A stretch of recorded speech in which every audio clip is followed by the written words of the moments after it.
Mesdames et messieurs, bonsoir. Merci d'avoir choisi RTI 1 à la une de ce 20h. Le Premier ministre ivoirien Patrick Achi est en mission en France. Ce mercredi, il a été reçu par son homologue française Elisabeth Borne. Les deux premiers ministres se sont accordés sur plusieurs sujets, notamment la jeunesse, le financement du CDD, le projet du métro d'Abidjan et l'extension de l'aérogare.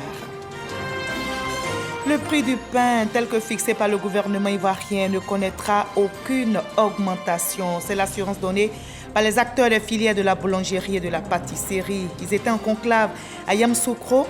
Le gouvernement leur a octroyé 2 milliards de francs CFA pour booster leurs activités. Abidjan abrite la 7e conférence internationale sur les boues de vidange. Et bien, pour mieux comprendre le processus de collecte et de traitement puis la transformation de ces déchets en matière organique, nous irons à Koumassi où il existe une station compacte de déshydratation et de vidange. Enfin, au Burkina Faso, une nouvelle attaque meurtrière est survenue dans la région sahélienne près de la frontière avec le Mali. L'attaque perpétrée 3 jours après l'embuscade de Déhou a fait au moins 19 morts parmi les soldats. Soyez les bienvenus sur RTI 1. L'axe Yamoussoukro-Paris se renforce. Le Premier ministre ivoirien Patrick Achi est en mission en France. Ce mercredi, il a été reçu par son homologue française Elisabeth Borne. Les deux chefs de gouvernement se sont accordés sur plusieurs sujets, notamment la jeunesse, le financement du CDD, le projet du métro d'Abidjan et l'extension de l'aérogare. Herman Guivet est notre envoyé spécial en France. Matignon, 16h55, heure locale. 15h55, en temps universel. La délégation ivoirienne conduite par le Premier ministre Patrick Achi franchit l'enceinte de la primature française. Elisabeth Borne, Première ministre de la République française, accueille son hôte de marque, le chef du gouvernement, Patrick Achi. Les deux personnalités, l'instant de quelques secondes, marquent un arrêt pour satisfaire à la traditionnelle photo de famille. À leur suite, la délégation ivoirienne composée des ministres de la jeunesse, de l'insertion professionnelle, du service civique, Touré Mamadou, Moussa Sanogo du budget du portefeuille de l'État, Albert François Amichia, président du COCAN.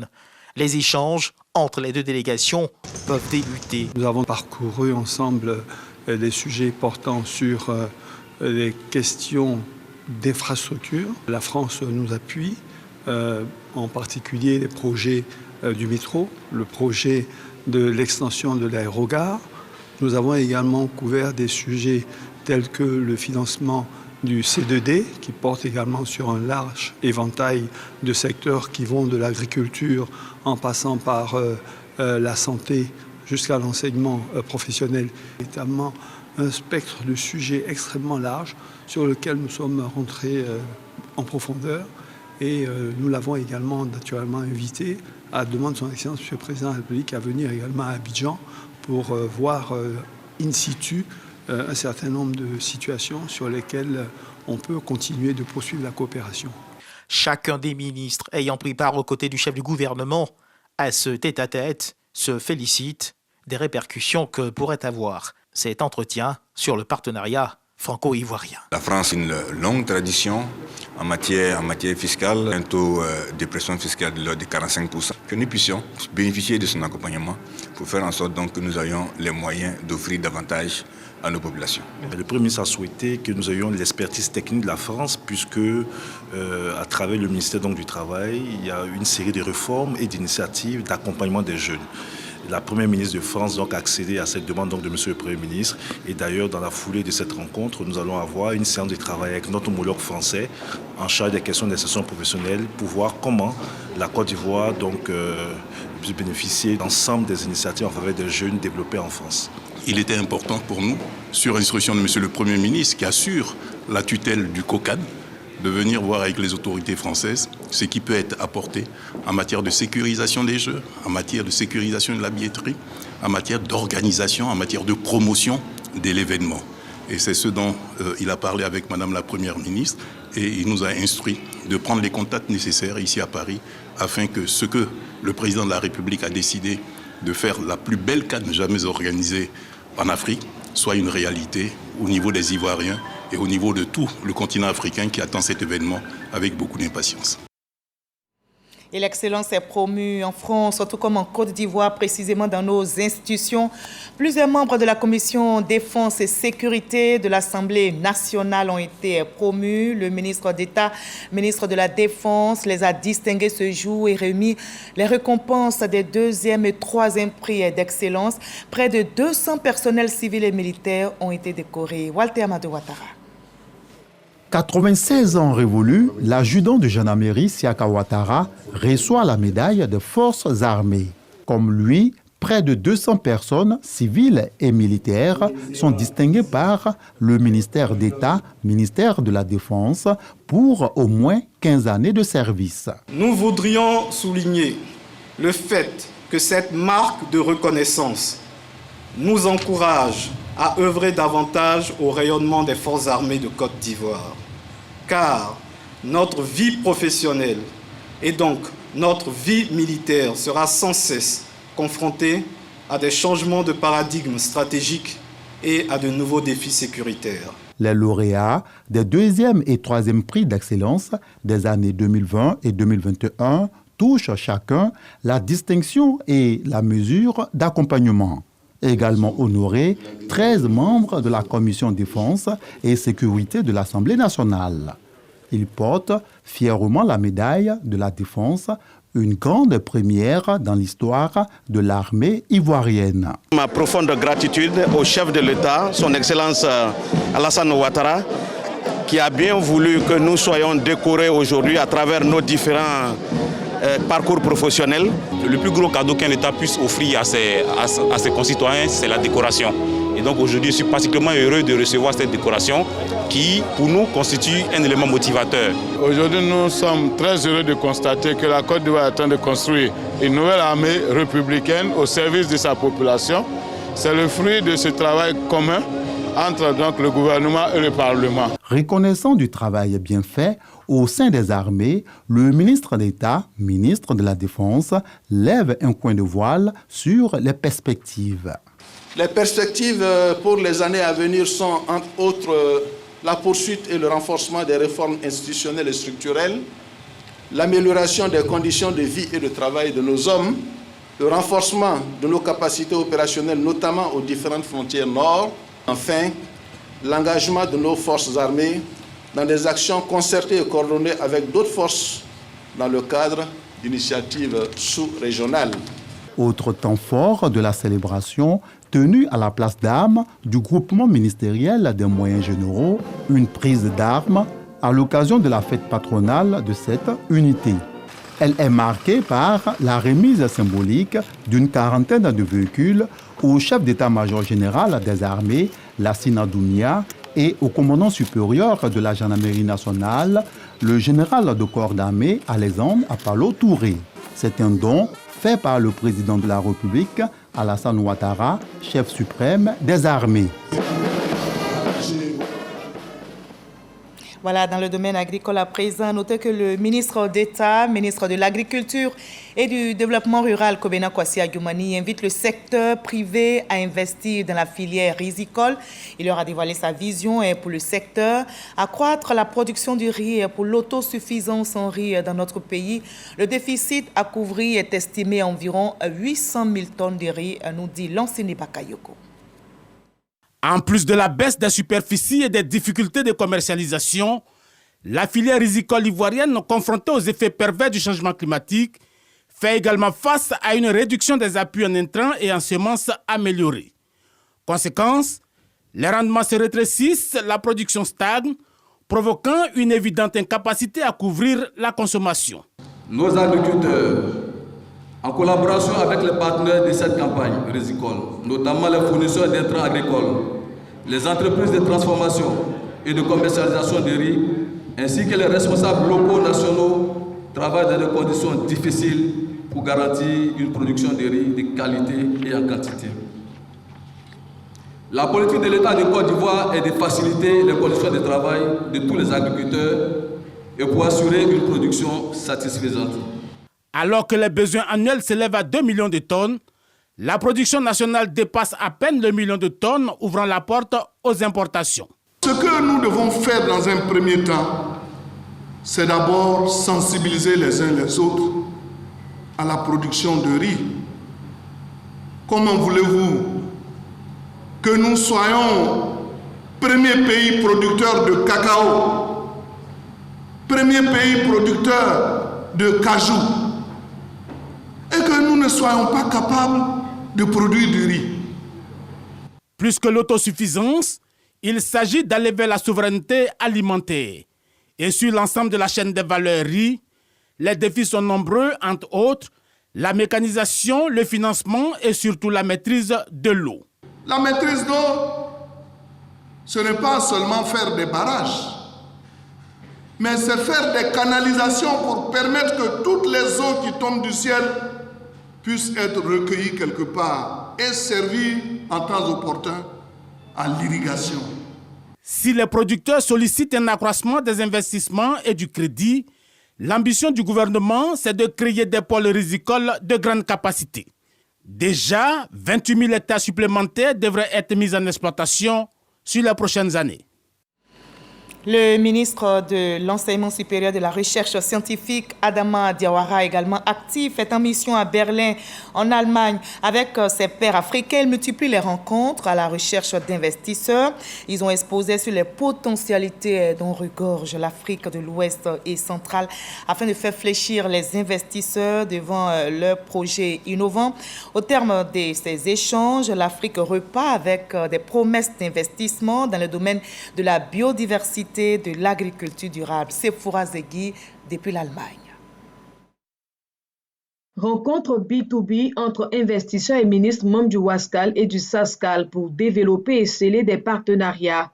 Les potentialités d'investissement en Afrique de l'Ouest et centrale sont donc exposées aux bailleurs de fonds. Les ambitions qui s'adressent à nous, c'est s'attaquer à ce qu'on appelle le carburant du futur. L'hydrogène vert fait partie d'une des innovations. La digitalisation, l'intelligence artificielle fait partie d'une de nos innovations. Et aussi, comment tous les déchets électriques, électroniques que nous avons dans nos pays, comment on peut les gérer au mieux.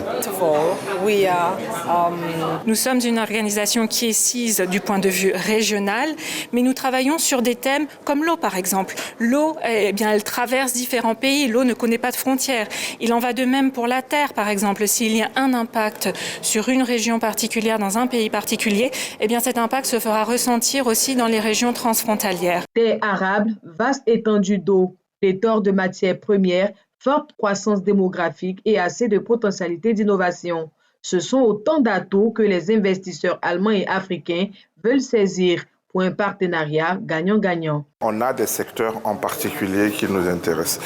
Et comme je l'ai cité, il y a le secteur qui est relatif aux villes durables. On veut aussi promouvoir l'investissement dans l'investissement climat au niveau du secteur privé, l'agriculture climato-intelligente, l'énergie renouvelable, l'efficacité énergétique et même tout ce qui est choc et risque climatique. La Côte d'Ivoire présente à ce rendez-vous du réseautage avec des propositions pertinentes qui vont permettre à WASCAL et SASCAL d'améliorer leur force de proposition. Il faut avoir l'honnêteté de dire qu'il y a un certain nombre de problèmes qui demeurent. Je l'ai dit tout à l'heure lors de mon intervention, pour les différents fonds qui ont été présentés, autant pour certains fonds comme les fonds d'adaptation et les fonds pour l'environnement mondial, il y a eu des précisions sur les montants en jeu, sur les taux d'intérêt et autres. Autant pour les différents fonds qui ont été présentés au niveau africain, j'avoue que nous attendons quelques éléments de précision. Alors les prêts sont-ils faits en devises étrangères, notamment en dollars, ou est-ce que c'est des prêts qui peuvent être contractés en devises locales, en ce qui nous concerne en CFA, sans oublier les autres paramètres qui jouent dans les term sheets, c'est-à-dire le taux d'intérêt, la durée de remboursement. Donc il y a un certain nombre d'éléments comme ça qui manquent. Il faudrait qu'on ait toutes ces précisions avant de savoir comment est-ce qu'éventuellement nous pouvons recourir à ces financements-là. Cette rencontre a permis aux membres de WASCAL et du SASCAL de prendre attache avec de potentiels investisseurs dans la réalisation de projets liés au changement climatique, à la biodiversité, aux énergies renouvelables et à l'agriculture durable, entre autres. Et autre bonne nouvelle dans ce 20, le prix du pain tel que fixé par le gouvernement ivoirien ne connaîtra aucune augmentation. C'est l'assurance donnée par les acteurs des filières de la boulangerie et de la pâtisserie. Ils étaient justement en conclave à Yamoussoukro pour réfléchir sur la modernisation du secteur. Le ministère du Commerce y était également. Le gouvernement a débloqué la somme de 2 milliards de francs CFA pour booster les activités des boulangers et des pâtissiers. Kader Sogodogo. Le gouvernement du Premier ministre Patrick Kachi vient de débloquer une subvention d'un montant de 2 milliards de francs CFA au secteur de la boulangerie en Côte d'Ivoire.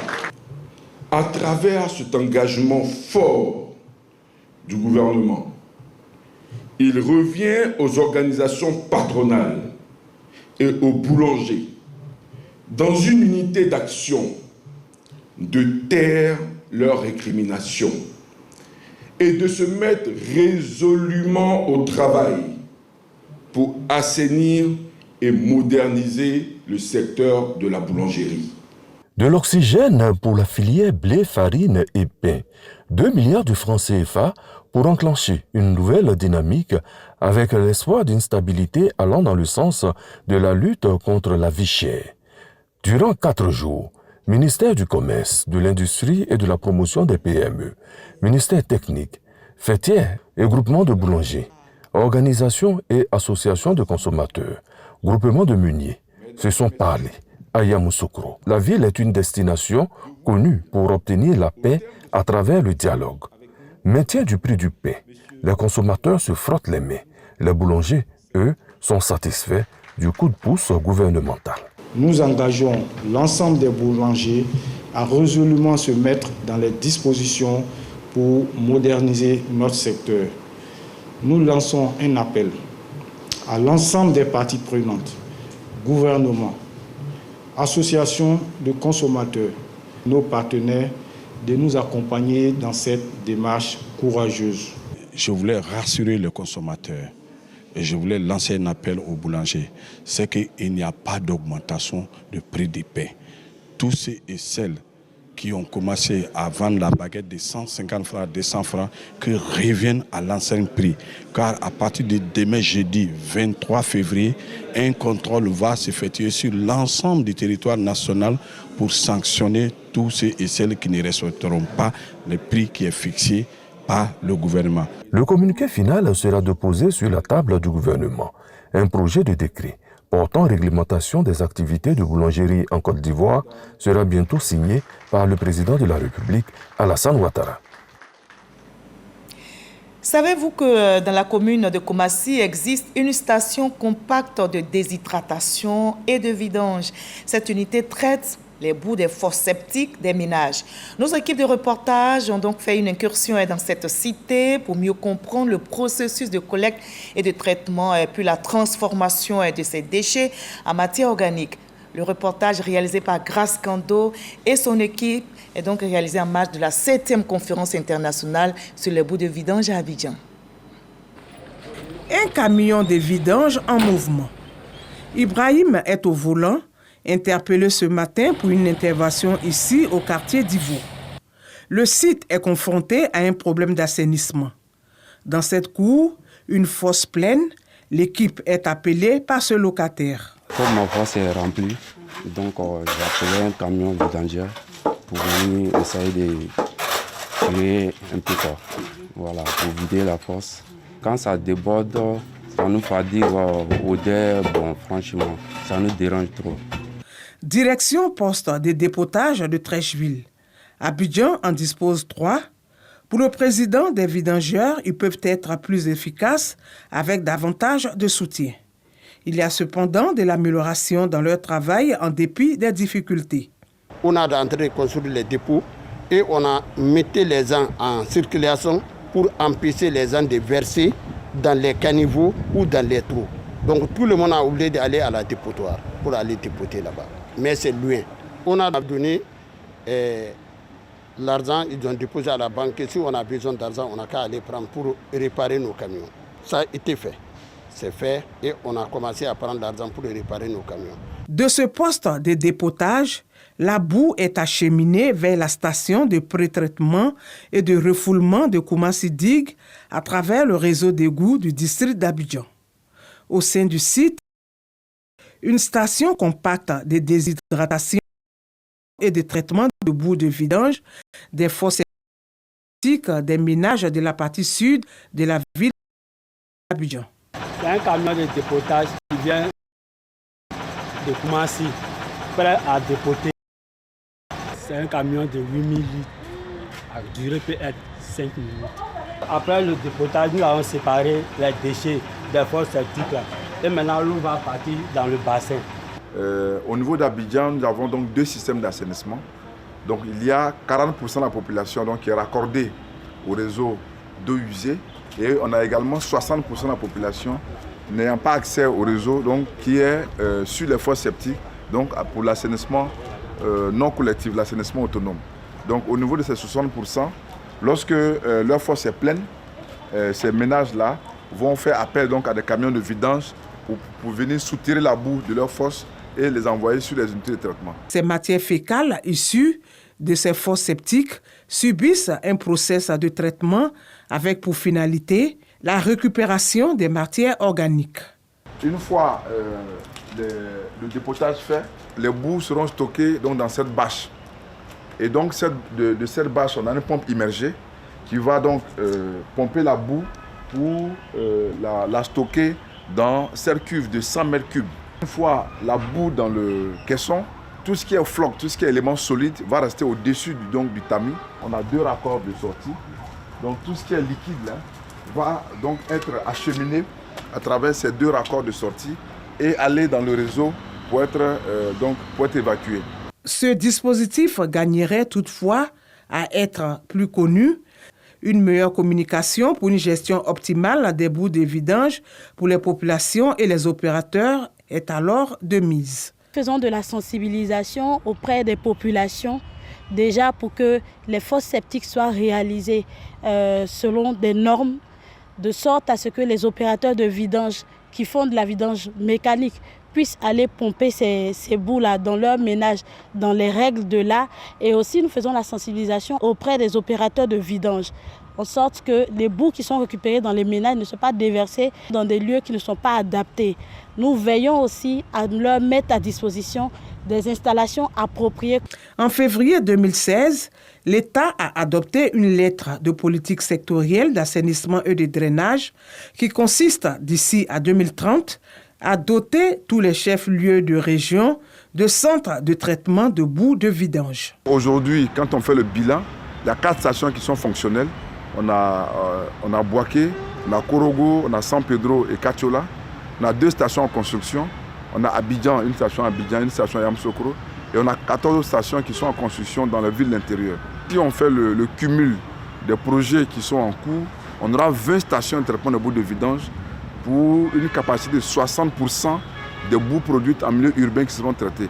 Ça fait à peu près 2300 mètres cubes de boue par jour. Et pour pouvoir atteindre donc l'objectif des 33 stations à l'horizon 2030, on utilise donc cette unité compacte donc en essai. Si tous les résultats sont concluants, alors on peut rapidement les disséminer dans les autres chefs-lieux de région. La station compacte de déshydratation et de traitement des boues de vidange accueille en moyenne entre 10 et 15 camions par jour pour une capacité de 1000 mètres cubes. Elle est fonctionnelle depuis octobre 2021.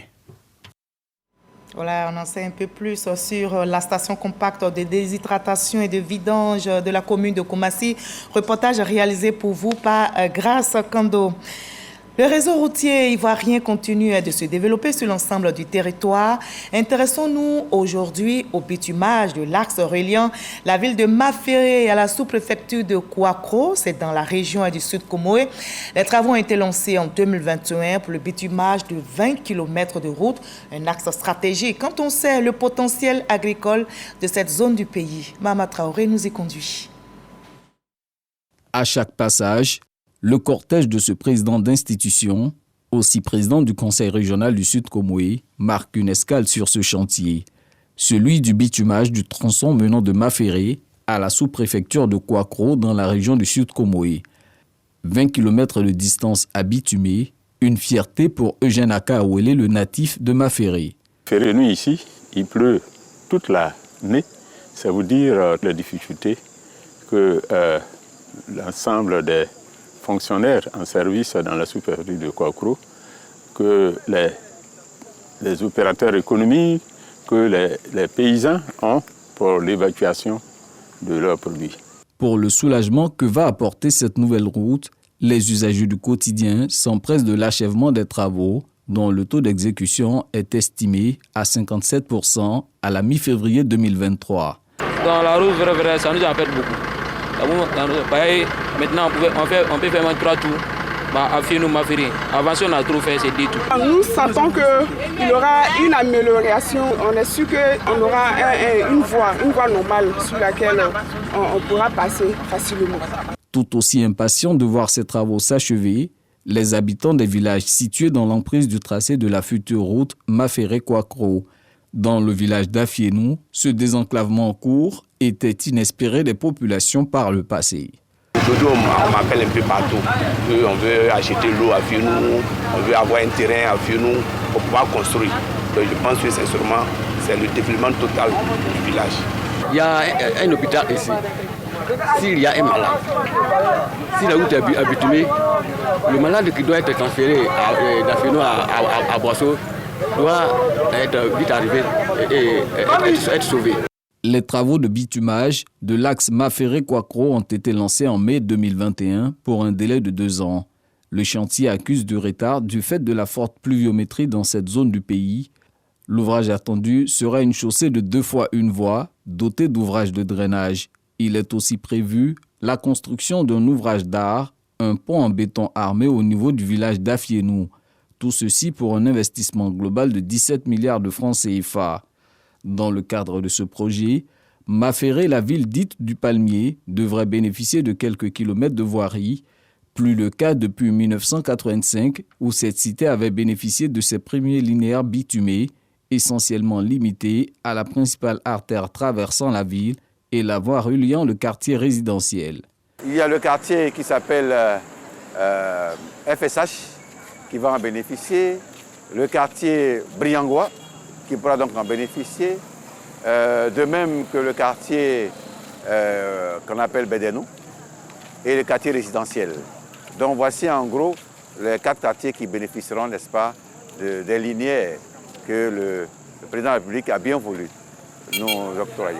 Ce nouveau tronçon vient s'ajouter à la liste des projets routiers réalisés ou en cours d'exécution dans la région du Sud Comoé. Le Sud Comoé occupe une position stratégique qui fait de cette région la porte d'entrée des mutations qui ont façonné la Côte d'Ivoire. Et pendant un moment, nous avons été malheureux parce que pour avoir été cette porte d'entrée, il nous a semblé que nous étions oubliés. Dieu merci, Alassane Ouattara est là et nous renaissons avec son programme. Cette renaissance par la route devrait se poursuivre. Dans les mois à venir, un autre chantier d'envergure sera engagé, celui qui va permettre de connecter Aboisseau à son chef-lieu de district à Bengourou en passant par Ayamé, une distance de plus de 180 km. Voilà, et les prières et bénédictions divines accompagnent toutes ces actions de développement dans notre pays. C'est justement le début du carême chrétien après la journée du Mardi Gras. Les fidèles chrétiens, notamment les catholiques, ont entamé ce mercredi 40 jours de jeûne. Un jeûne marqué par le mercredi des Cendres. Pendant cette période de jeûne de 40 jours, les fidèles sont invités à davantage de prières, de sobriété, de partage. Laetitia Kwasi, Jamakaki. Messe des cendres à la paroisse Sainte-Bernadette de Marcory. Les fidèles de l'église reçoivent les cendres de l'officier de la messe. Une étape qui marque le début du carême chrétien catholique, moment consacré à la repentance et au partage. Ce jour-là nous rappelle d'abord que nous sommes fragiles devant Dieu et que sans la grâce de Dieu, sans la miséricorde de Dieu, sans la bonté de Dieu, nous resterons pour poussière. On demande alors, dès ce premier jour de carême, le mercredi des cendres, à Dieu de faire miséricorde à chacun d'entre nous, de faire miséricorde à notre monde et dans une démarche pénitentielle humble de nous relever. Les 40 jours que compte le mois de carême et qui s'achève le jour de la Pâque se résument en 3 actions, la prière, l'aumône et le jeûne. C'est un temps à la préparation et à l'avènement du Christ. Voilà, bon jeûne à tous les fidèles chrétiens qui suivent RTI 1. À la veille du mercredi des cendres qui marque le début du jeûne chrétien, célébré le Mardi Gras. Hier, justement, les élèves de l'école maternelle, les cantons d'Agamé, se sont déguisés en militaires pour rendre hommage aux 49 soldats ivoiriens détenus au Mali l'an dernier. C'est tout petit, vous allez le voir, en rendu visite au ministre d'État, ministre de la Défense, Téné Birahima Ouattara. Konaté Moussa. Ministère de la Défense au Plateau. Une visite de ces tout-petits en tenue militaire au ministre d'État, Téné Birahima Ouattara. Pour la célébration du Mardi Gras, ces élèves de l'école maternelle Les Canetons d'Adjamé sont venus rendre hommage aux 49 soldats en mission l'an dernier au Mali et surtout féliciter le leadership du chef de l'État dans la gestion de cette affaire. Les enfants, malgré leur jeune âge, souhaitent dire merci au chef de l'État à travers vous pour avoir œuvré résolument à la libération des 49 soldats. Avant cette étape, les enfants étaient à l'honneur à l'état-major des armées au Kangaline. Salut aux couleurs. Découverte des véhicules et autres engins militaires. Et la salle d'exposition. L'acte est bien accueilli par la haute hiérarchie militaire. Ces enfants ont l'âge de 2 à 5 ans et pouvoir chanter l'hymne national à cet âge augure déjà d'un esprit patriotique élevé. Donc je voudrais vraiment qu'on félicite les enfants demain et comme eux-mêmes ils l'ont dit, certains parmi eux nous remplaceront pour continuer à défendre la patrie qui nous est tous chère. Le passage de ce tout petit à l'état-major des armées a été marqué par un défilé des troupes.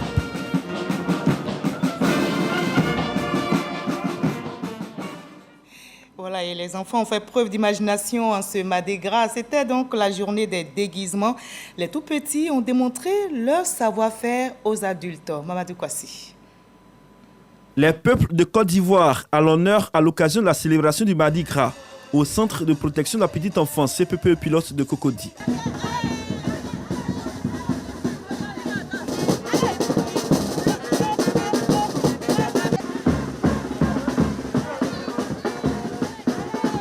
Une célébration autour du thème « Valorisation des cultures et des peuples de Côte d'Ivoire ». C'est un passage culturel pour faire connaître à l'enfant sa propre culture et lui apprendre la culture des autres.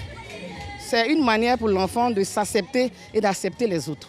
En plus de la parade dans les rues de Cocody, les enfants ont eu droit à un moment de convivialité et d'enseignement avec les adultes, dont les responsables de l'Institut national supérieur de formation sociale.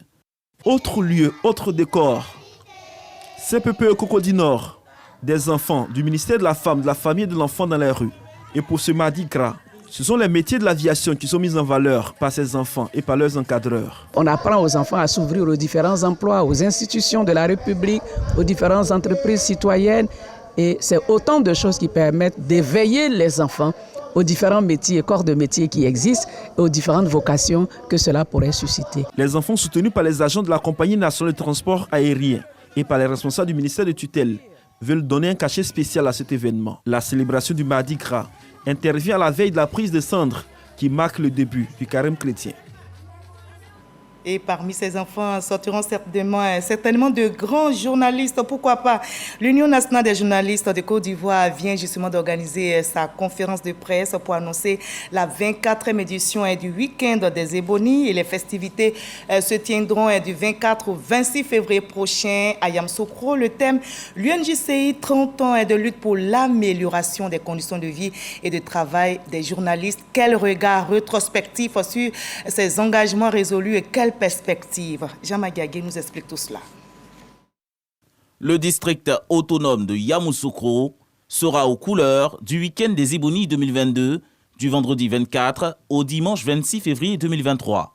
Cette activité annuelle et phare de l'Union nationale des journalistes de Côte d'Ivoire, UNJCI, prône l'excellence et le rassemblement.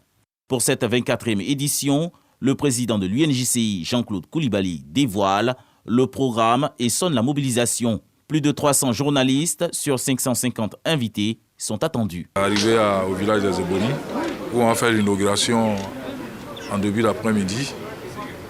Puis on aura le panel de haut vol. Le lendemain, ce sera le cross populaire. Et la soirée, la nuit des distinctions, la nuit de l'excellence, la nuit de la communication. Cette édition 2022 du Week-end des Ebonies sera l'occasion de porter des réflexions sur l'amélioration des conditions de travail des journalistes. D'où le thème UNJCI, 30 ans de lutte pour l'amélioration des conditions de vie et de travail des journalistes. Quel regard rétrospectif sur ces engagements résolus et quelles perspectives? On fera le bilan des 30 ans de l'UNJCI. Qu'est-ce que l'UNJCI a apporté à la corporation? Quels sont les combats qu'a mené l'UNJCI pour l'amélioration des conditions de vie et de travail des journalistes? Et puis maintenant, ensuite, nous épancher sur les perspectives. Au total, l'on enregistre 30 nominés pour la Nuit des Ebonies 2022. 5 pour la presse radio, 6 pour la presse audiovisuelle, 13 pour la presse écrite, 4 pour la presse numérique, 3 pour les présentateurs télé. La radiodiffusion télévision ivoirienne sort leader avec 10 journalistes nominés, toutes catégories confondues. Le Super Ebony de cette 24e édition de la Nuit d'Excellence bénéficiera entre autres lots d'une voiture contre une maison pour l'édition précédente. À présent, le tour de l'actualité en bref qui nous mène en Chine, au Somaliland et au Burkina Faso.